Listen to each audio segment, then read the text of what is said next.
Hey everyone, thanks for being here to check out my next video, which is a response to all the questions I got on Instagram in regards to Trans Day visibility. So I got a ton of questions. I just want to say thank you so much for asking, and a lot of people just dropped some compliments. I really appreciate you, especially on Trans Day visibility, but really every day.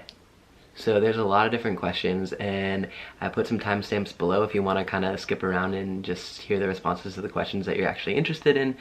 Please feel free to do that, okay? Cool. The first question that I'm going to answer is, at what point did you know that you were trans or become comfortable with your identity? And the thing about this question is that there was definitely no one moment where it finally hit me like I'm trans or I'm comfortable, and I think both of those two things are things that I'm constantly working through. I think knowing that I am trans actually came from me being able to first identify the feelings that I had within myself, and then just Googling into the abyss of the night, like night after night, what does this mean, or what is this, or what could happen if this or this or this, and finally just finding the language and the vocabulary to talk about who I am trans. A lot of questions about self-discovery and like early pre-transition stuff you can find in my other video. You can find, I'll put it somewhere. But that could be interesting to check out if you haven't seen that yet. Next question is, did you ever identify with your body pre-T/pre-op? It's a hard question. There were parts of my life for sure that I didn't really think about my body much at all. There were not really any parts where I super identified with anything feminine about my body. So yeah, but I did write a really interesting poem about my body and my life pre-T and pre-op versus now, and kind of how I still hold both of those together. So I think if you want to check that out, check it out here. This next question really struck a nerve with me. It is, did you ever question if you were actually trans? Like, did you ever feel you weren't valid? And fuck yeah, so many times. We have talked about this topic in support group quite a few times, where we're all kind of on the same page of like questioning, wait, am I this? Is it true that I'm this? Am I sure? Not because of ourselves really, but because of all the outside pressures kind of telling us that like, you're probably not trans. And I mean, people have definitely looked at me before earlier in my transition and been like, you're not trans. Come on, you love that pink hoodie. I still love that pink hoodie, but yes, I still am trans. Having this conversation with a bunch of people that I look around the room and I care about, my friends, my community, I see how trans they are, and I hear them questioning this like, are you sure you're trans? Question that I have, and it sounds ridiculous. I'm like, of course you're trans. Listen to what you say, of course. I'm getting emotional. I can't really cry, but I feel tears.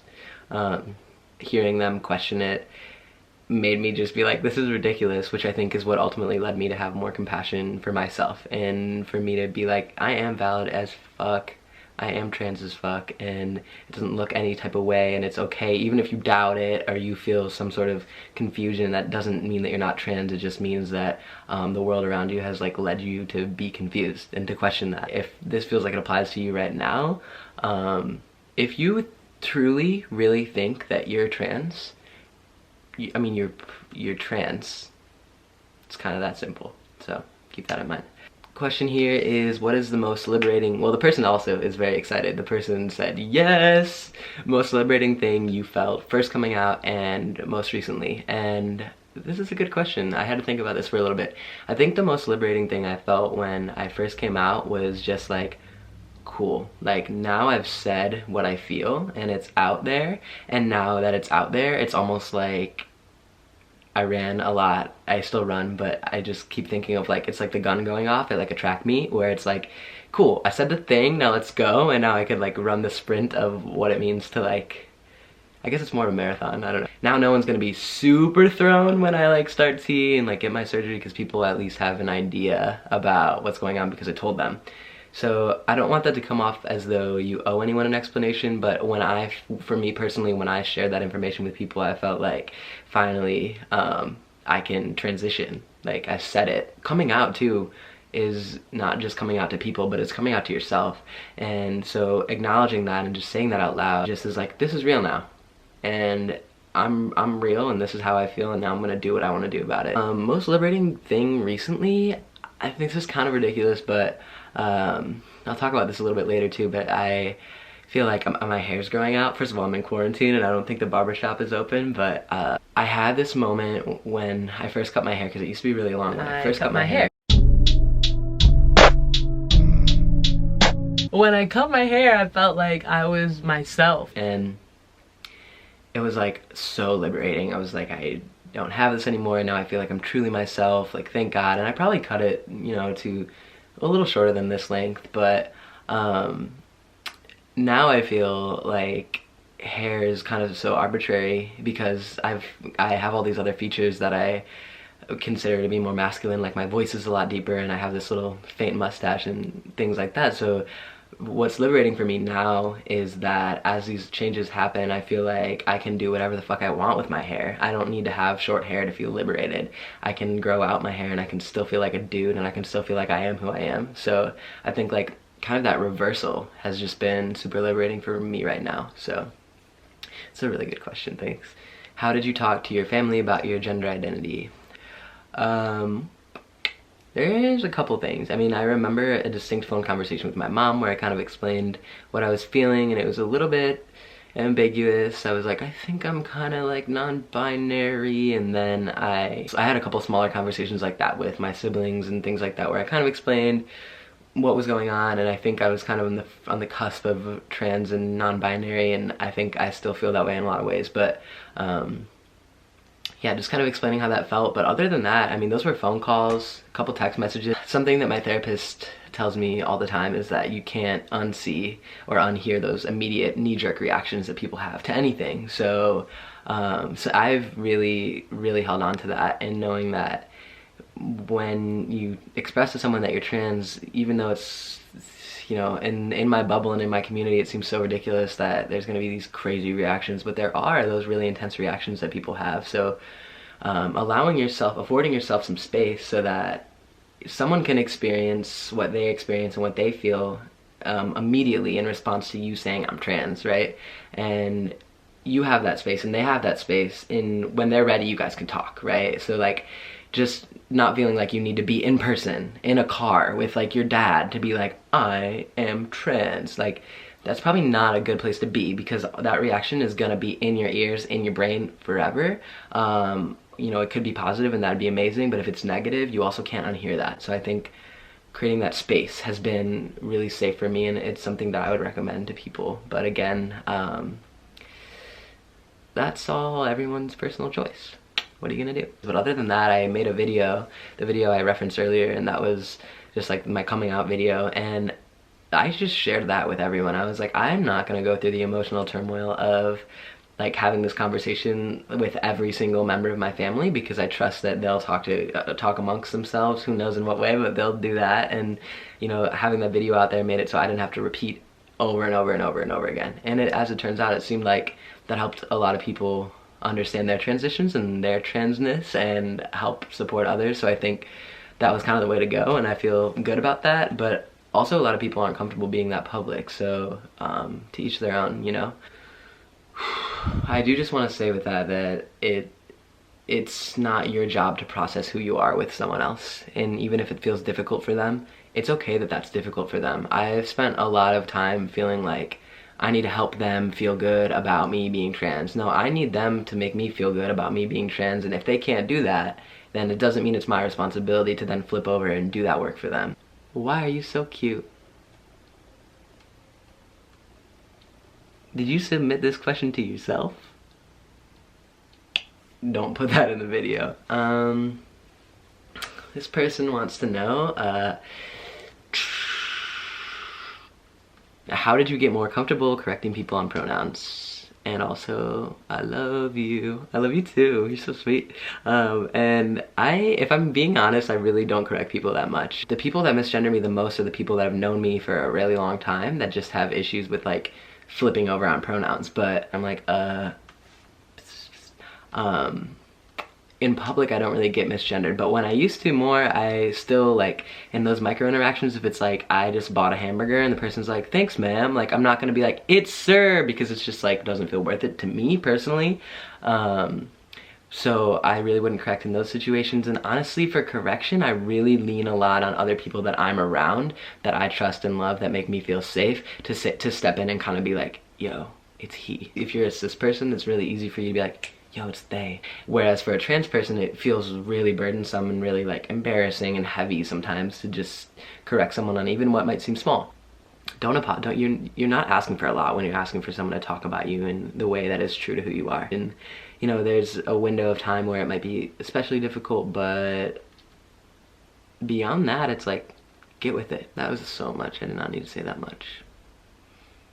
Okay, next question is actually from one of my former students, and this question is just, how do you deal with hate? And I sat on this question and I kind of was like, I don't know, I'm just thinking about this. This is a big question, and I was just like, you know what?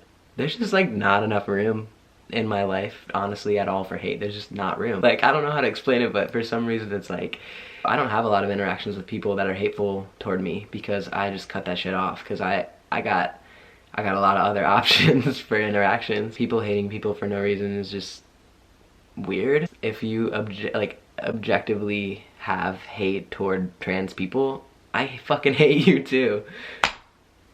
I don't know. Now the next questions are about relationships. What was your experience with coming out as trans while in a relationship? And in my last relationship, I was with a person for a long time as a girl and then non-binary person, and then as I made a decision to transition, I was with that person, and I was pretty well supported in my relationship through that decision, but that doesn't mean that there was not a lot of fear between both of us about what that would look like for our relationship, in terms of everything from like the knowledge and understanding that I'm gonna need a lot of emotional space and emotional support in the relationship, all the way over to like, are my pheromones gonna shift? Like, are we gonna have weird shifts in attraction? Are we still gonna be attracted to each other? We ultimately did break up, but it was not because I'm trans. So I guess it's just like having this extra component in your relationship where like,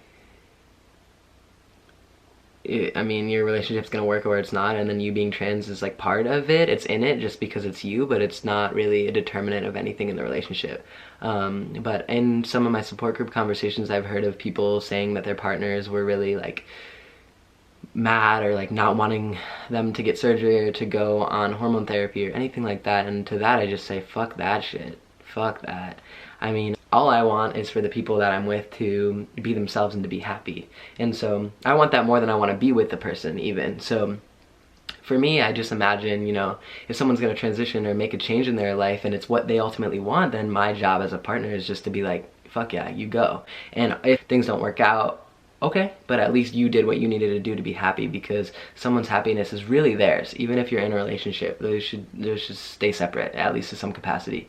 So anyway, I am in another relationship now, which came up, and I'm super well supported and super loved. Like, everything from, she helps me to do my tea shots on Tuesday. She's like, it's tea Tuesday. I'm like falling asleep. She's like waking me up, like, get up, do your shot. And anything from that to like her texting her family and being like, hey, it's Trans Day of Visibility. Here's what it is. Here's an article. So I feel like super cared for. I wrote some gay poems about it. If you want to check the poems out, they'll be, I don't even know if I have the capacity to put links somewhere, but in case I do, I'm recording this. I do worry that being trans is going to be too emotionally demanding or too difficult, or sometimes there's moments where I feel a feeling and it's really intense and I become frustrated for like no reason, and I'm so apologetic and I'm just like, fuck, I don't know where that came from, and I don't even understand my own emotions sometimes. And that's kind of what hormones do. Whenever I feel really overwhelmed by those questions and those theoreticals, and I bring that up and I just kind of talk to my partner about it, she's time and time again just reminds me of how much of an asset is that I'm trans and how much she loves me and that that's a part of who I am. And yeah, sometimes she just looks at me and she's like, I love my trans boyfriend. And I just think it's the sweetest thing, because there's a time for a lot of us where we just feel like we might not get that. Yeah, I felt for sure like there was a time where I felt like I wouldn't get that type of love, and it would be really related to the fact that I was trans. So for someone to say I love my boyfriend and acknowledge that I'm trans in one sentence is like just really powerful, and I just feel really lucky. So it's okay. Cool. So next question is, have you lost any friends or family along the way that you thought would be supportive? Good question. I will say I, first of all, didn't really know who the fuck was gonna be supportive and who wasn't. But I can't, you know, when I sit on this one, I'm like, I don't think I really necessarily lost anyone, but I definitely feel like people have kind of faded away out of my life a little bit. Or I've had to put up some sort of boundary in my life where I'm like, you understand me as this, but I'm here and like I love you, but like, meh. You know, so there's also that component. There's just this weird experience that people have that it's like, I say I'm trans and I have a deeper voice and like want you to say he instead of she when you're referring to me, which is really not that frequently. It's really not really coming up at all when you're engaging and interacting with me. But it's like this, people are just like, I don't, and they just like don't know how to talk to you, or like don't want to, or there's a stigma or this fear, or this like, I don't know if I just feel, and I sit and I'm stepping on, and you're not stepping on fucking eggshells, just talk to me like normal. Like I don't want people to have to really adjust anything except just the way that they talk about me in the third person, which is really not a really large adjustment. I just want to be interacted with like normally. So I think those types of people, that's a lot of people. It's a big chunk of people that kind of just stop checking in, or kind of just fade off, and it's kind of depressing. I guess I think I had an experience with someone who, when I saw them for the first time after like starting hormones, was like, you know, I was really scared to see you. I was really scared to see you. And then I realized that you're the same. And I was like, yeah, good job, I'm the fucking same. So I don't know, something to consider. And so I guess these next questions all came up, and they're all kind of in the same ballpark, which is like, how do you support a trans partner? How do you support a significant other questioning their gender identity? How do you support a trans friend? And honestly, you know your friend, or you know your partner, right? They're your friend, they're your partner, so love them, take care of them the same way that you would before you found out that they were trans or questioning anything, right? And that's the first thing, is like, don't make it weird. Just be normal, be yourself, love that person like you always do. Then ask questions, like listen, just give space for that person to talk about how they're feeling, and support them when they're around, but also really support them when they're not around. That is huge for me. Like, knowing that I have my people that are out there, like, standing up for me, that makes me feel so safe and so cared for. But really, it never fails to just ask someone what they need in terms of support. I just think it's so fine to say, this is a journey, and there's so many things that I don't understand about this, but I'm here with you, and I'm gonna do my research. I'm gonna look some stuff up. I'm gonna read a book, right? And those things, too, are just huge. Like, I mean, we just want to feel heard. So, know that that person, if they're sharing this information with you and they're seeking support, that they love you so much, and that by asking the question of what can I do to be supportive, you're doing a great fucking job. Just take care of them and just trust yourself, you know? You'll be great. Why are you so fabulous? People. Next question, getting into transition. This question is, how much money have you spent on your transformation? I like that. It makes me feel like I don't know, like I just had a big makeover, which I kind of, I guess I did. So with my insurance, I just want to cry, and I don't know why.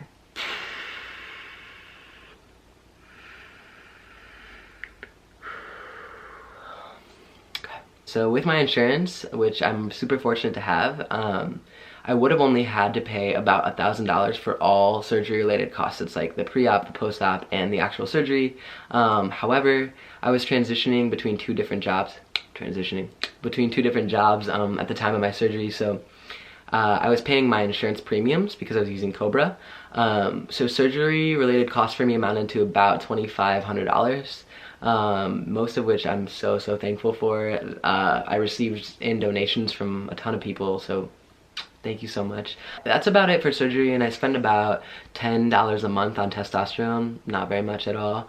And I would consider therapy and support group to also be essential parts of my transition, and with those I have a super small copay as well because, again, I'm covered under insurance. But there are lots of programs out there for people who don't have insurance or who do have insurance but like are needing to do things without family, a lot of different scenarios. There are lots of organizations out there that are designed specifically to help trans people transition in terms of financial support.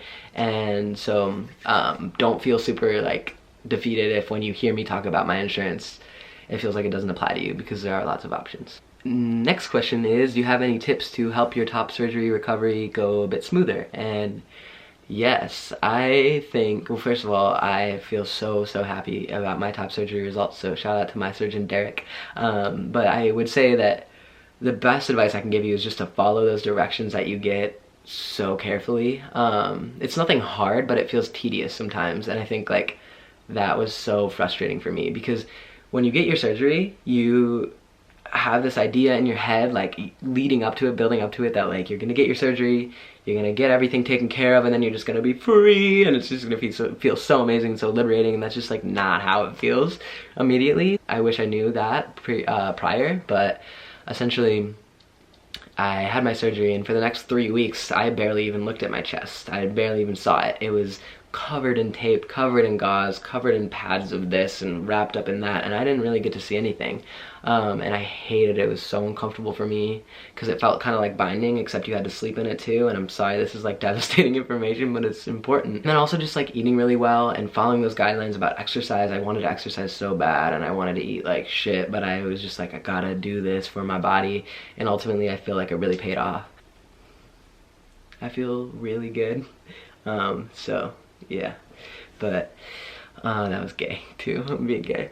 Okay, in terms of scar treatment, there's so many different things on the internet about this is the way to do it, do this, and it's all from different really accredited surgeons and doctors giving these different pieces of advice. But since there's nothing that is the same across all of them, I feel like it's kind of just a crapshoot in a way. The common threads that I found were just to make sure that you keep your scars really moist and that you kind of massage them. And those two things were really big for me. My surgeon recommended that I continue to tape over the scar for quite a while. I don't remember exactly how long. You have to consult with your doctor, but taping over it, he explained, kind of takes the stress off the actual scar. So if I were to reach, oh my god, he said it interrupts your body's signal to scar, and I was like, okay, Derek, I'll do whatever you say. Not a question this time, but so many thanks, Cal, for being such an inspiration. Much love. Also so much love. I feel so good being able to share my experiences with people, and just knowing that people are hearing me, and that and hearing me, you're also feeling heard, so thank you. What have been some of the more shocking things during your transition that you weren't expecting? There were a lot of, well, I guess there weren't that many, but I think the biggest one that I wasn't expecting is like my inability to cry, and it's so depressing, and I just hate it so much, but I really struggle to cry. I used to cry like twice, 3 times a week, just feeling it, letting it out, and now I feel like it's stuck in here in a lot of ways, and I can't really get it out the way that I used to. And then I feel like while I've been recording this entire video, I felt like I was gonna cry. I think the emotional shifts have been not as expected, and I think they didn't really come along until later, but particularly inability to cry and how hard that is. And when I finally am like, I'm gonna cry, it's like one teardrop, and then it's like over, and I'm like, still don't feel catharsis. Also just weird experiences with my voice. Like my voice is just shifting kind of like every week or 2 weeks. I'm like, huh? I can do that? I can't do that anymore. Of the features that you incurred with T, which ones are you most excited about?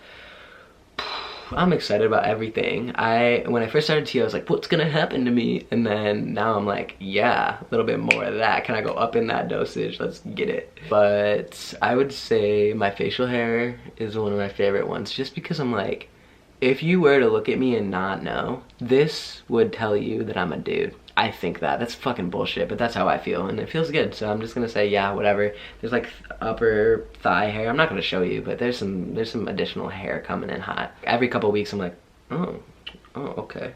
Okay. So I really like that. I like that my voice is deeper, but I didn't feel like I had a super feminine voice to begin with, so I wasn't like really like needing that more than everything, but I do like that. And more recently, just my muscle capacity for my muscles to strengthen has just felt awesome. So I feel like I can do more. I just feel stronger. I feel faster. I have more energy. I feel like my muscles recover better, and I just feel I can feel that my body composition is shifting in a way where the fat and muscle patterns reflect more masculinely on me. All right, next question is just sexuality through transitioning. I feel like I've always had kind of a weird relationship with sexuality. Like, I dated dudes in high school and I was like femme presenting, so I was like straight, but that was just because probably that's what we all did. And then I dated a girl and I was like, this is kind of the only girl, and then I was like, oh shoot, I like girls, and then I was like, okay, I really identify as a lesbian. I had that part of my life, and then as I've been really like shifting around my gender and understanding my gender better, and just gender and sexuality better in general, and that it's just like so much more complex, it's just, to me, when I realized that like binary sexuality in any way, whether you say you're straight or gay or whatever, is just so exclusive of all trans people. And I'm like, that is fucked up. I will not stand for that. Anyway, I would say if I had I would consider myself maybe like pansexual. I tend to still date women, but I think my sexuality has opened up more, where I consider more people to be sexually attractive and interesting to me than I used to. Yeah, I think the word that I identify the most with is queer, and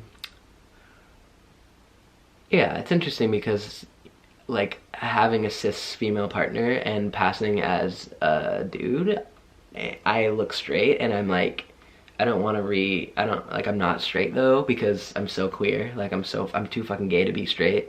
And I think when my girlfriend and I are like, we're so gay in front of like cis straight people, they're like, huh? But I don't want to give that up. This is still my community. It's still what it is. So I'm so bad at winking. Next question is, will you forever need to take your shots? And I won't need to take my shots forever, but I probably will. The thing with tea is like a lot of the changes are permanent. So things like hair growth or loss are pretty much permanent. Things like your voice deepening, that's your vocal cords actually thickening. So that's not gonna go back. Any changes that you have, those ones gonna stay the same as well. The thing is, if you do go off tea, the things that can actually revert back are basically related to body composition and like emotions and energy. I don't want to deal with that, so I'm pretty much planning on being on tea for my entire life, but it's a personal decision that a lot of people make in a lot of directions. I wonder if old dudes or like old trans dudes are like still doing tea shots and stuff. I gotta Google that. I got some personal questions. I got a lot of questions about fashion, and I just want to comment in general to respond to all those questions that when I transitioned and when I was first like really dying to just pass, I felt like I really had to present in a way that just like yelled masculinity in some way. Now that I feel more comfortable with myself and I pass generally, I'm like, I can kind of play it around a little bit. I can wear what I want to wear. Sometimes my jeans are really tight, sometimes my t-shirts are huge. Like, it just really depends on the day and what I'm feeling. And I feel like now that I feel more comfortable with myself, I'm able to just experiment and do things like this, which I would have never fucking done 6 months ago. And like, again, grow my hair out or like get my nose pierced or whatever it may be. So I think having that liberty to do that has just been amazing for me. Next question is, do you practice meditation? And I do a ton of mindfulness with students. In class, we always start the first 5 minutes of class doing mindfulness. And it started off with me leading the mindfulness lessons, but now students, well, not now because we're not in school, but while we were in school before quarantine, students would actually lead the mindfulness, which was awesome. So even as a teacher, just having those 5 minutes to decompress before a class was amazing. I also do it at home. I use Headspace sometimes when I'm like struggling to fall asleep or don't want to get out of bed and need some motivation. I did do some organized meditation with my friend, but there was a schedule shift and whatever, so I stopped being able to make those classes. I wish I did more meditation. Right, next question is, how do you get started in performing poetry? So I personally started through an opportunity at my university, but a lot of poetry performances will have an open mic component. And in that open mic component, essentially, really everyone is encouraged to come out and perform something. Performing in open mics has actually led me to have the opportunity to feature later at a similar event or at that event, and so that's been really helpful for me. Before you go for the first time, I would say like my best advice would be just practice that in the mirror, practice it in front of yourself, record your voice, you know, play with it a little bit, listen to it, and then try it again. It's your voice, it's your art, but for me, I just consider the delivery to be so valuable. How are you so hot? Stop. Last question. It seems like you're dating someone new. Not sure if you'd want to share. I am dating someone. So her name is Ariel, and she's not on social media, so you can't stalk her, which I know disappoints a lot of people, but you'll be okay. We actually met when I moved in San Francisco. I found a new place based off of this Facebook page called Gay Area Housing, and she might be like here walking around in the house right now. I'm nervous. Anyway, we were friends, and then we like made out, and then just over time it kind of just turned into something, and now she's my baby and we're quarantined together. So stay tuned to see if she kills me. Ariel! Where is this motherfucker? I just texted Ariel to tell her to come here. She said, "1 sec, I gotta catch this butterfly." Where the fuck is she? Oh, she's playing Animal Crossing. Okay, anyway, she's gonna come, and I'm gonna embarrass her by putting her on this video. Anyway, thank you so much for just like loving me and supporting me and asking questions and feeling comfortable. If anything else comes up, feel free to just comment or message me on Instagram. It's at Calamia, whatever you want. I'm happy to continue to engage with y'all, especially because I have literally nothing to do. I have so much free time to make sure that I'm answering your questions and supporting you all. Thank you.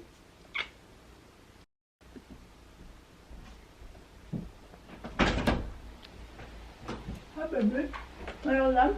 Come here. Are you all done, baby? I'm explaining. Let's explain it to him. I called you. I screamed down the hallway and you took so long. I didn't hear that.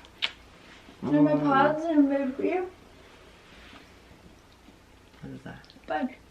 A wig? Are we gonna do another? Babe!